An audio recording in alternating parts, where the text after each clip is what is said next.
السلام علی عباده الذین اصطفى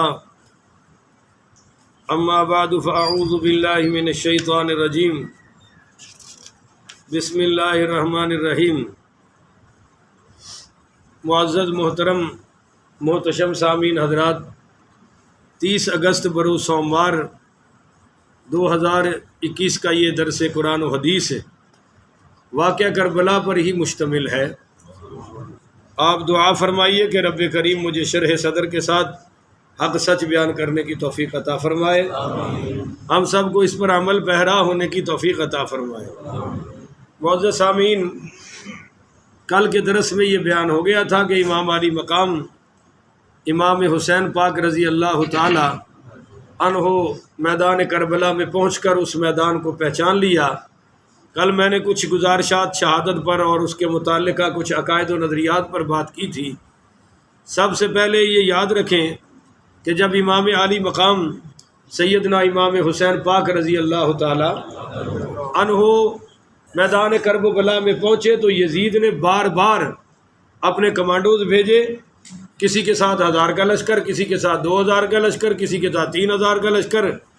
اصل میں اس کو بھی پتہ تھا کہ کس خاندان سے لڑنے جا رہا ہوں۔ ان میں جسمانی طاقت کم ہوتی ہے، روحانی زیادہ ہوتی ہے۔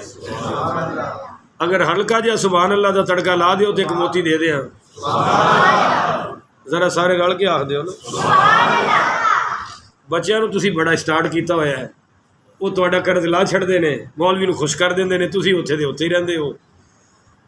ایک شخص آیا مولا علی پاک رضی اللہ تعالی عنہ کی زیارت کرنے آپ ہی کی خلافت میں، اور کہنے لگے جی وہ امیر المومنین سیدنا علی پاک رضی اللہ تعالیٰ عنہ سے ملنا ہے، ملاقات کرا دے۔ تو کسی شخص نے بتایا وہ جو بیٹھے ہیں نا پانی کے کنارے پر، وہ مولا علی ہے۔ مولا علی پاک کا قد مبارک ویسے بھی تھوڑا سا چھوٹا تھا اور درویشانہ طبیعت تھی، اور کوئی ٹیپ ٹاپ بھی وہ بادشاہوں والی۔ اس وقت آپ پانی کے اوپر بیٹھ کر روٹی کے ٹکڑے بھگو بھگو کر تناول فرما رہے تھے۔ تو یہ آ کے ساتھ والوں سے اشاروں سے پوچھتا ہے، یہ ہے مولا علی، یہ ہے مولا علی۔ وہ کہتے ہیں بھائی ہمارے امیر المومنین یہی ہے۔ اب وہ یوں بٹر بٹر تاک رہا ہے۔ تو سیدنا امام علی پاک رضی اللہ تعالیٰ نے فرمایا بھائی کیا بات ہے؟ وہ کہنے لگا حضور میں دیکھ رہا ہوں کہ آپ ہی علی ہیں، آپ تو ایک ایک آپ کے ہاتھ میں 10 تلواریں ٹوٹ جاتی ہیں اور بازو میں فرق نہیں پڑتا، اور خیبر کا قلعہ آپ نے فتح فرما دیا۔ میں دیکھ رہا ہوں کہ آپ تو کوئی اتنے پہلوان نہیں ہیں بظاہر، اور اتنی پھر طاقتیں کہاں سے آ جاتی ہیں؟ تو مولا علی پاک رضی اللہ تعالیٰ نے فرمایا بھائی جب ہم اللہ کے دشمنوں سے لڑتے ہیں تو پھر جسم و جان سے نہیں لڑتے، اپنے دین اور ایمان سے لڑتے ہیں۔ تو ابن زیاد کو پتہ تھا، اور ابن زیاد کا وہ جو گرو گھنٹال تھا، گرو نانک یزید لعین، اس کو بھی پتہ تھا کہ میں کس خاندان سے پنگا لے بیٹھا ہوں۔ لہذا فوج در فوج سیدنا امام زین العابدین پڑھیے رضی اللہ تعالی، ہاں یہ آپ کا کام ہے، فوری پڑھ دینا رضی اللہ تعالیٰ عنہ۔ کہتے ہیں کہ انی رأیت رسول اللہ صلی اللہ علیہ وسلم فی المنام۔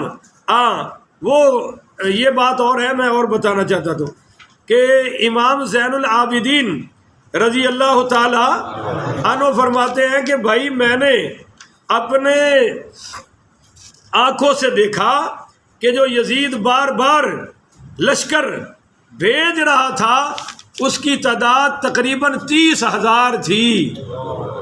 بولیے جی کتنی؟ 30,000۔ یہ لشکر کن کا ہے؟ یزیدیوں کا۔ بولیے یہ کن کا لشکر ہے جی؟ یزیدیوں کا۔ تو امام سیدنا زین العابدین علیہ السلام رضی اللہ تعالی یہ عنہ کا فرمان ہے کہ 30,000 کا لشکر وہ یزید بھیج چکا تھا ہمارے مقابلے میں، اور ادھر ٹوٹل جو افراد قدسی حضرات ان کی تعداد 125 تھی۔ بولیے کتنی؟ خواتین ڈال کے بچے ڈال کے ٹوٹل 72، اس میں سے شہید ہو گئے، باقی بچ گئے۔ اب آپ کو ایک بات بتاؤں، بڑی توجہ سے سمجھیے گا۔ یزید کے سپاہیوں میں ایک بدبخت کا نام ہے شمر. بولو کون ہے جی؟ شمر بن ذوالجوشن. یہ بڑا بدبخت آدمی تھا. اور عجیب بات یہ ہے کہ جب امام علی مقام امام حسین پاک رضی اللہ تعالیٰ عنہ کی نظر اس شمر لعین پر پڑی تو آپ امام حسین پاک رضی اللہ عنہ نے فرمایا صدق اللہ و رسولہ، کہ اللہ بھی سچا ہے، اللہ کا رسول بھی سچا ہے. تو پوچھا آپ کے ساتھیوں نے کہ حضرت وہ کیسے؟ کہا کہ انی انظرو، کہا کہ میں نے اپنی کانوں سے حضور پاک صلی اللہ علیہ وآلہ وسلم اپنے نانا جی کا فرمان سنا تھا کہ انی انظر الی کلب ابقع یلیج فی دمی اہل بیتی وکان شمر ابرس، کہ فرمایا کہ میں نے اپنے نانے سے سنا کہ ایک ابلق کس کو کہتے ہیں؟ چت کبرا سمجھتے ہیں؟ ڈب کھڑبا، بڑا لفظ بولا ہے، ڈب کھڑبا، وہ جس کے ڈبیاں شبیاں نہیں پڑی ہوتی، اس کو عربی میں کہتے ہیں ابلق. چت کبرا، حضور نے فرمایا میں چت کبرے اور ابلق کتے کو دیکھ رہا ہوں کہ وہ میرے اہل بیت کے خون میں منہ ڈال رہا ہے. اور یہ جو کانا شمرو ابرسا، شمر بالکل چت کبرا تھا، ابلق تھا، رنگ برنگا تھا. اس کو دیکھ کر امام علی مقام نے فرمایا کہ بالکل میرا نانا بھی سچا ہے، میرے نانے کا اللہ بھی سچا ہے. یہی ہے وہ شخص جو میرا خون بہائے گا اور میری آل کا خون. اب دوسری طرف دیکھیں، یہ شمر جو ہے نا مولا علی پاک کا سکا سالہ بھی ہے. دوسری طرف دیکھیں، یہ اگر دیکھا جائے تو سیدنا حسین پاک کا ماموں بھی لگتا ہے، بدبخت. اس کی بہن کا نام ہے ام البنین بنت حرام بنت حزام، پڑھیے رضی اللہ تعالی عنہا وسلام اللہ علیہا. یہ علی المرتضیٰ کی زوجہ محترمہ ہیں. اور عجیب بات ہے کہ یہ عباس علمدار کربلا کی والدہ مائدہ ہیں، یعنی شمر کا یہ سکے بھانجے ہیں عباس علمدار. اور عبداللہ وہ بھی انہی کے بیٹے ہیں، اور حضرت جعفر وہ بھی انہی کے بیٹے ہیں، ام البنین کے مولا علی کے بیٹے. اور ایک بھائی بیٹے کا نام ہے عثمان، ایک بیٹے کا نام ہے. ہمارے ایک مولوی صاحب سے بحث ہو گئی شیعہ کی. ہمارے مولوی صاحب نے کہا بھی دیکھو کربلا میں ابو بکر بن علی ہے، عمر بن علی ہے، عثمان بن علی ہے.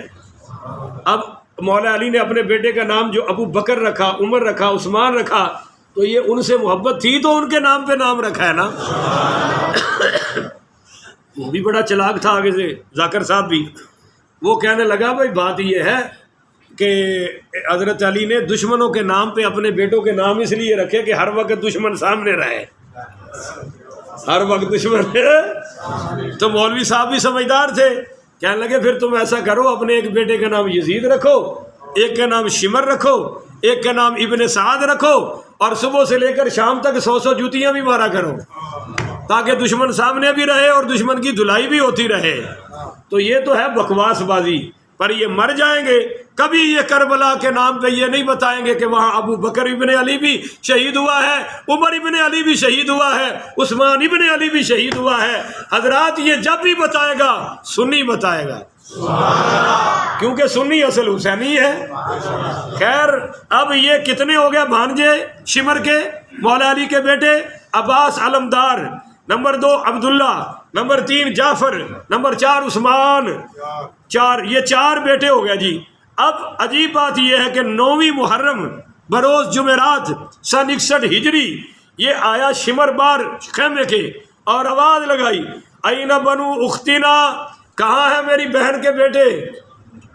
یہ سارے اس کے بھانجے تھے نا. کیا لگا کہاں ہیں میری بہن کے بیٹے؟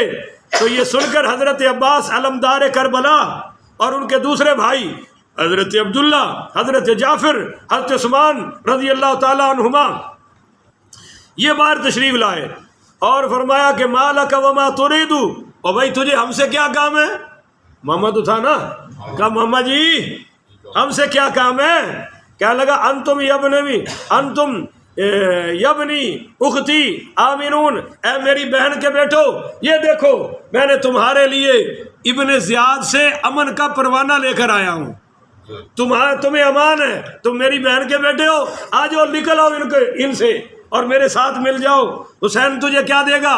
میں نے تمہارے لیے امان نامہ لکھوا لیا ہے۔ اللہ اکبر۔ وہ چاروں بھائی بولے، چاروں بھائی، اور کہا لعنک اللہ ولعنک امانک ولعن امانک، لعنت ہو تجھ پر اور تیری اس امانت پر، تجھ پر بھی لعنت اور تیرے امن پر بھی، تیرے امن نامے پر بھی لعنت۔ اور لئن کنت خالنا اتؤمنن وابن رسول اللہ لا امان لہ، اور فرمایا تو جو ہمارا ماموں ہے، تو ہم کو امان دیتا ہے، اللہ اور اس کے رسول کے بیٹوں کو کیوں نہیں امان دیتا؟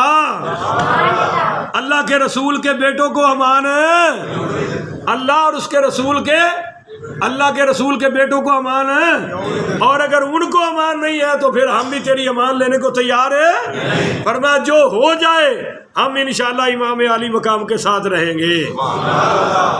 اب آپ کو سیدنا امام حسین پاک رضی اللہ تعالیٰ عنہ کی 3 کرامتیں بتانے لگا ہوں، جن کا ظہور میدان کربلا میں ہوا ہے۔ بولیے